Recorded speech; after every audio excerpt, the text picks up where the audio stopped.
you want to introduce yourself briefly and then we get started? Cool. Yeah. So I am a lawyer turned sex coach. I have been for the last couple of years.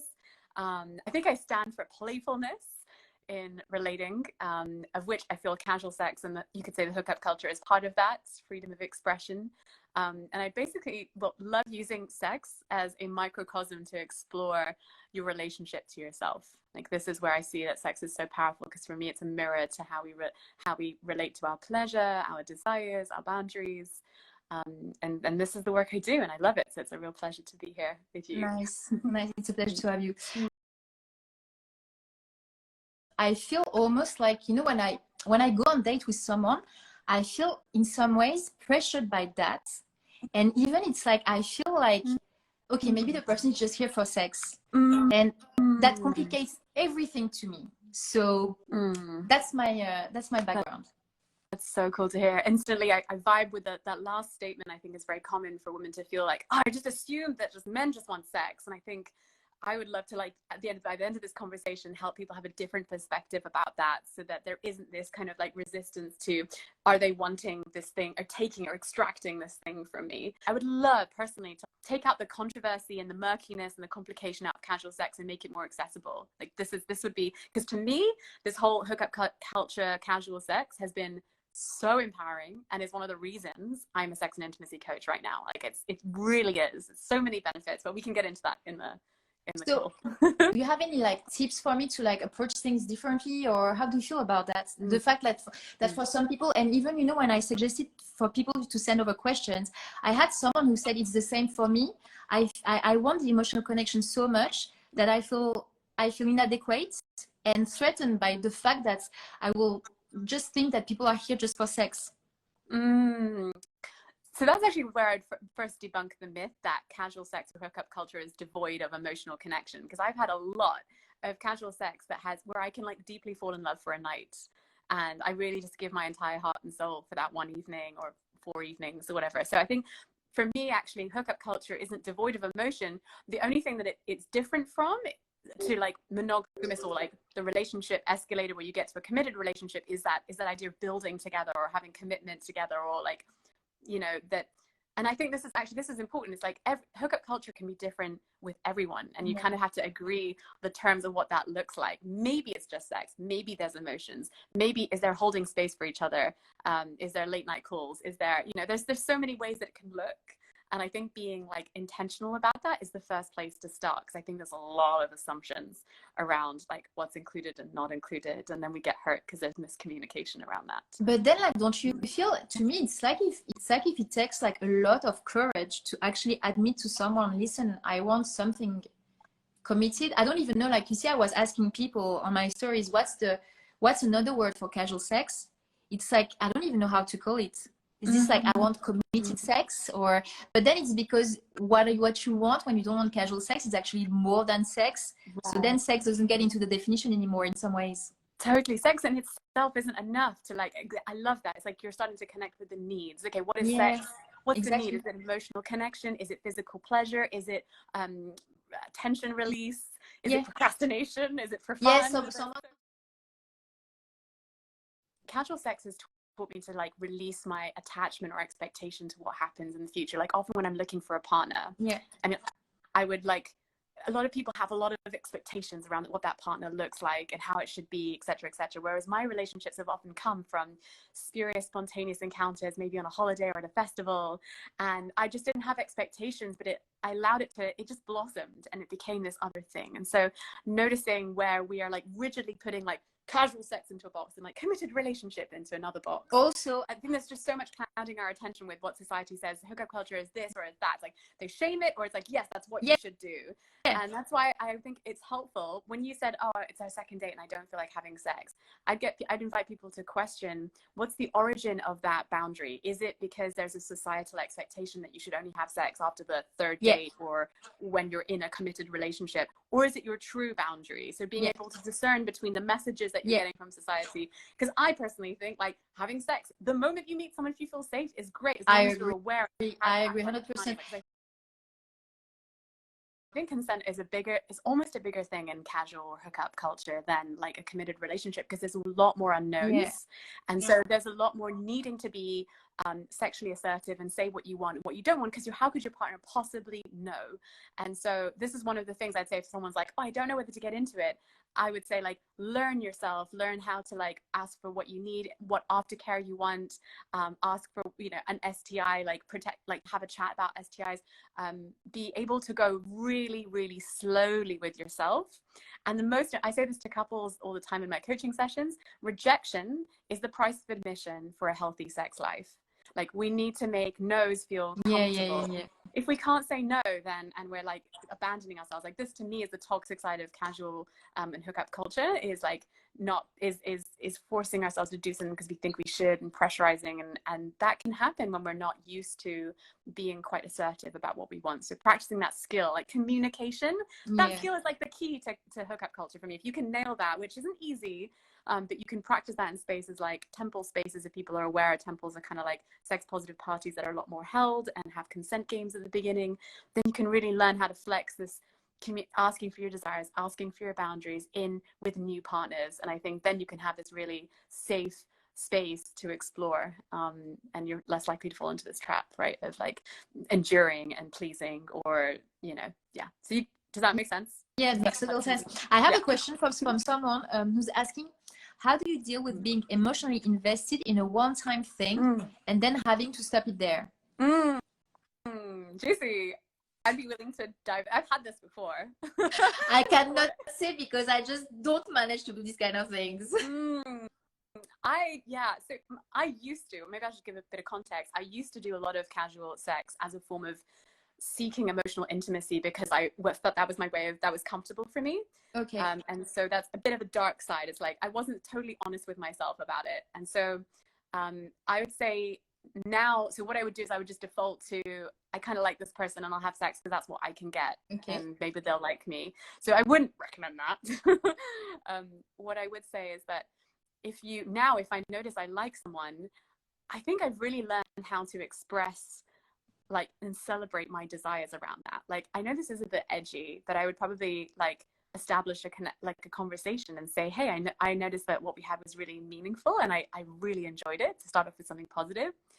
And I'm catching feelings, and I'm saying that I just want to name that because I think I have a desire to like potentially date you, and okay. I'd love to know, and I also want you to know that this comes with zero pressure. Like, I would love to hear how that lands with you. And so you're really creating space for them to be like, to not have the same feelings back. I think that's really important. So it's like you open up the conversation. But then here you are offering to date them, so you're offering to escalate things. I'm assuming this person is asking, like, what happens if I start liking this person and I want to date them? I assumed that in the question. No, but maybe they're not. No, actually, it's more complex than that, because it's like, how do you deal with being emotionally invested and then you have to stop it there? So it's like you have to stop it. It's like you have no options to like date. Yes. Oh. So it's like, you know what this is reminding me of? I imagine many people will relate to this. You know, the phrase like, oh, why do I keep attracting emotionally unavailable people? Yeah. And I think when the moment you notice, hey, I think I'm starting to emotionally connect with this person, the moment you make that decision to be like, yeah, do you know what? It's not an integrity for me to carry on with something casual. I want something more committed. Yes. Is you taking a stand for yourself and you saying like, actually, like, I am worthy of an emotionally committed relationship, and you take yourself out of that situation and you look for a person who can meet you there. Yeah. I think that's fucking sexy and like self-aware. And so just being aware, and it doesn't mean you have to cut off all. I don't like the binary kind of, oh, that means I have to cut them out of my life forever type of thing. But you can still, I think there's a lot of power in being able to name your feelings, and say, this isn't working for me, and putting your energy somewhere else. There is something about that.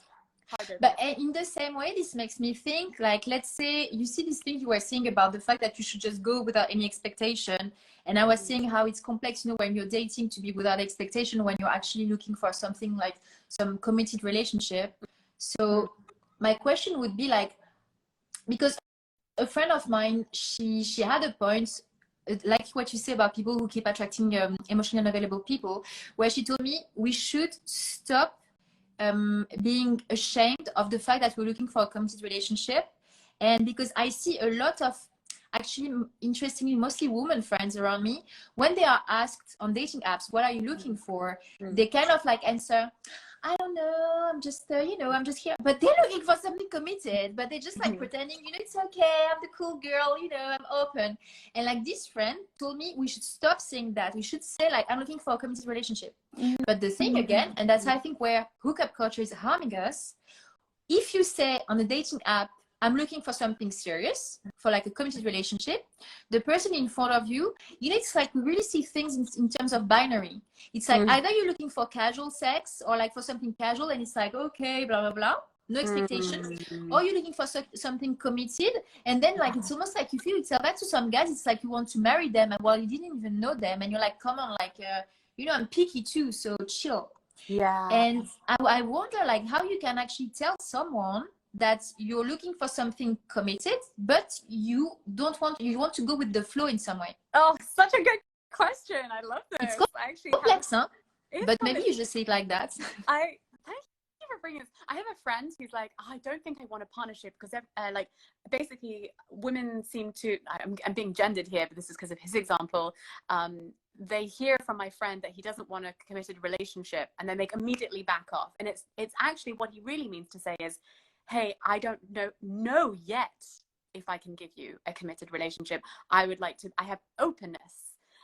So maybe there's just something in that wording. It's like, hey, I'm open. It's like, my intention is to be open to a committed relationship, but I would like to take it like date by date with you for a while. Okay, I love it so much. Okay, I know how I can explain things for me now. Nice. I think what I should say is actually, it's interesting because there is also this thing where by default, we feel like we are looking for something. It's a bit like a job search. It's a market, and in your head, people tend to think, when I go to an interview for a job, I am the one who has to do all the work to get picked by the company. And what I tell my friends is, no, you pick the company too, and they pick you. It has to be a good match. And I guess, when you go on dating apps, it's a bit the same. It feels like, okay, I need to like be perfect so the person pick me, but you don't even think like, okay, is this person like interesting to me?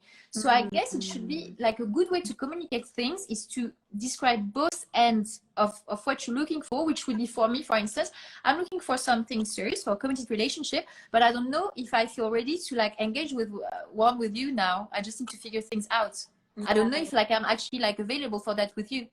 Totally right. How can we possibly know until we spend 2 or 3 months or something like that? Because it feels like when you say that, like people think like you're just like already like in love with them and ready to get married and have kids in like the 3 months time that is coming. It's just like, yes, I can see that. There's this projection there. They're going to be trapped and they have to commit to something. And of course, I understand that. And then that's when you get kind of the emotion, like the people who are emotionally unavailable coming to you, maybe because. How do you stop feeling guilty about not being able to engage in casual sex? I think it speaks into an identity thing. So I think when you don't feel like you can do casual hookups, what do you think that says about you? Yeah. Like, does it mean, oh, I'm not a, I don't know, empowered slut, or I'm not a cool person, or I'm not sexually attractive, right? So what story are you telling yourself about what it means that you're not doing that? And then I would start like curating your own. I think it's so beautiful. People can really own and design their own sex and relationship journey. And I think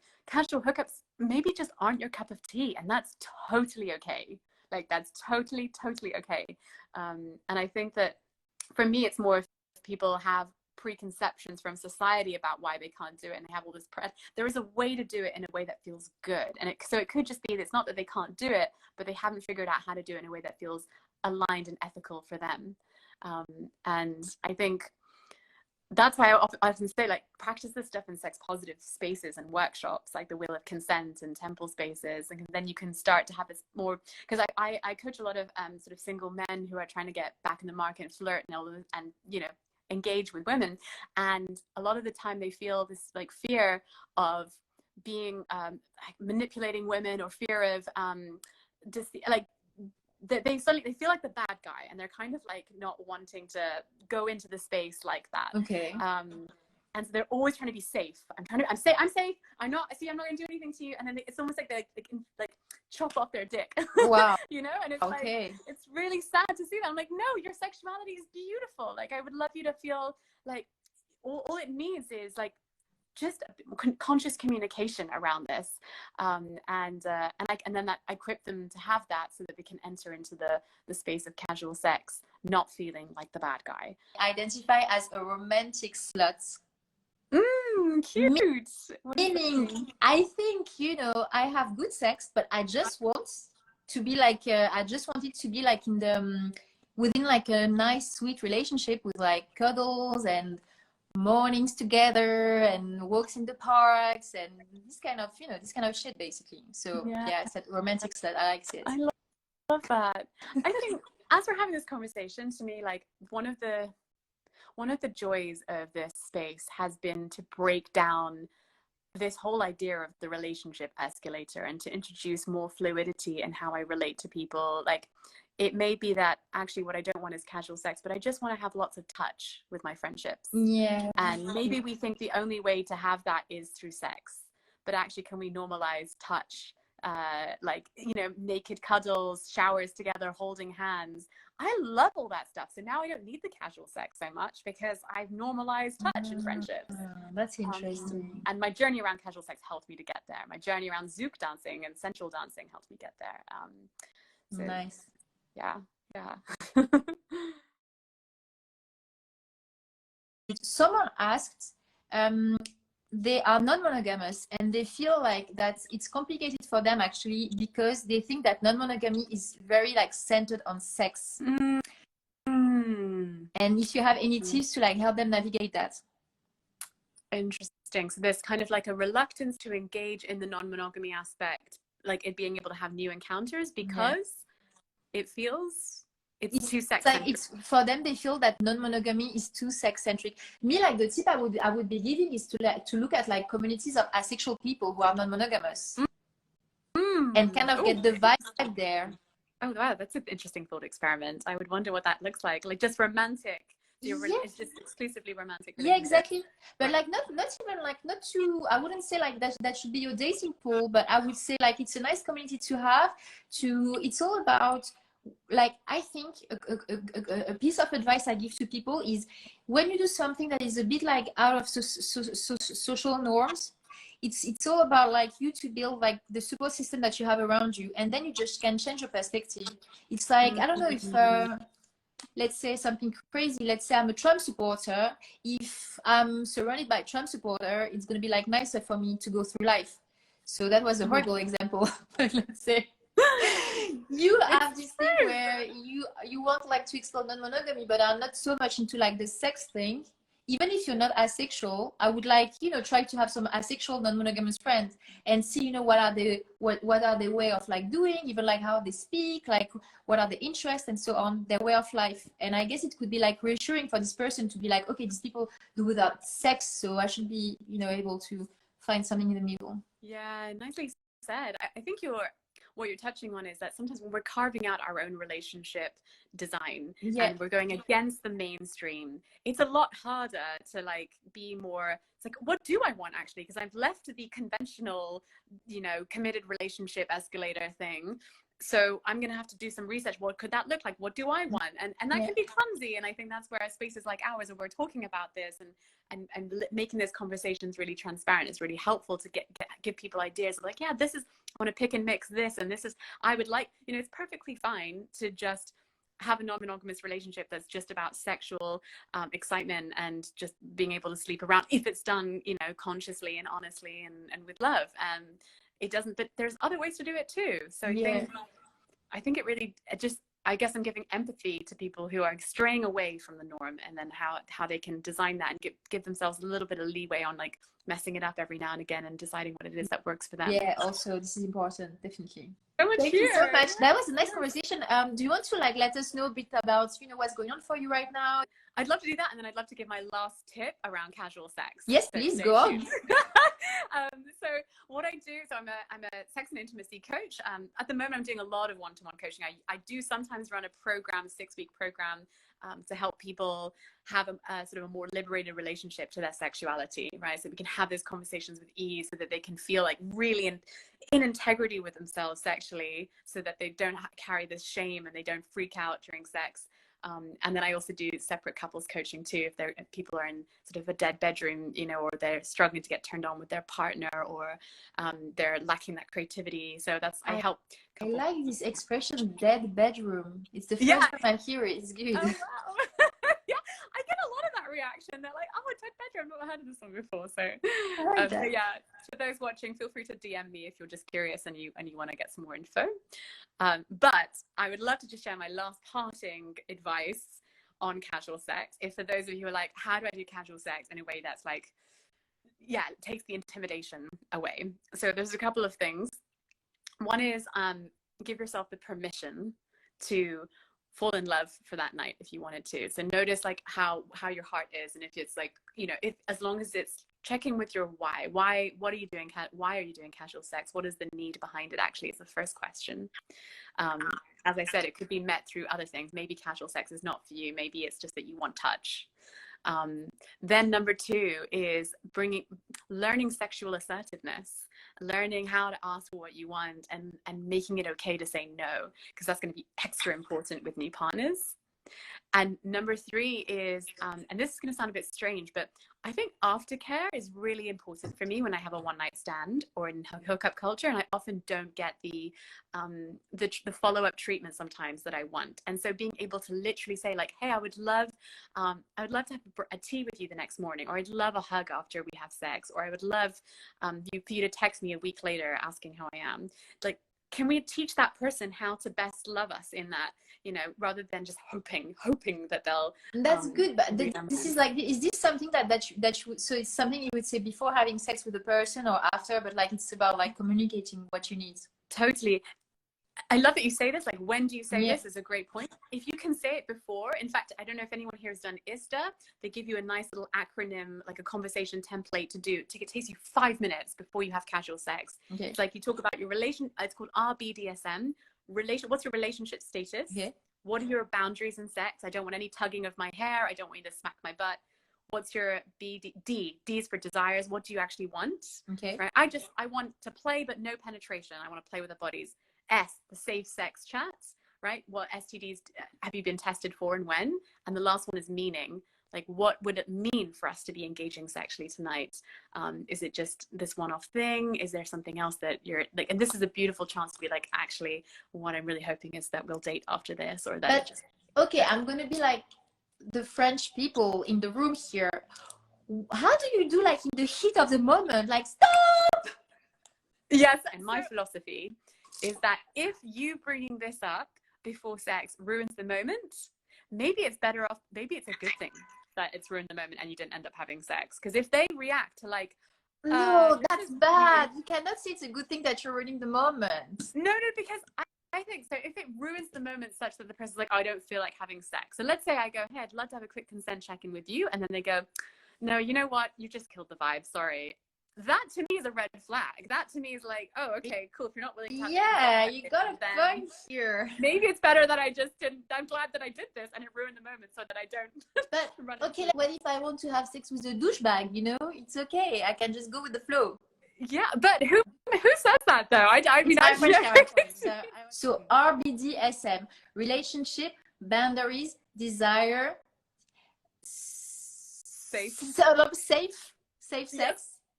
And meaning. Yeah, what does it mean for me to have sex? But this for me feels like a philosophical question. Oh wow. Well, no, I think for me it's a relational. It's definitely like, what does it mean for me to have sex with you right now in this moment? Not a bigger picture of like the existential question of sex. That would be maybe great pillow talk subject, but yeah. Thank you so much, Anine. It was awesome. I had so much pleasure. And thank you, everyone, for joining. Yes. And if there's more questions, people watching the replay, I would be happy to keep a tabs on it and answer any questions that come up. Yeah. It's my favorite. Yeah, feel free to ask your question. Awesome. Thank you so much. And Have a good evening. Have a good weekend, everyone. Thank you so much. Merci. Bye. Au revoir. Baguette.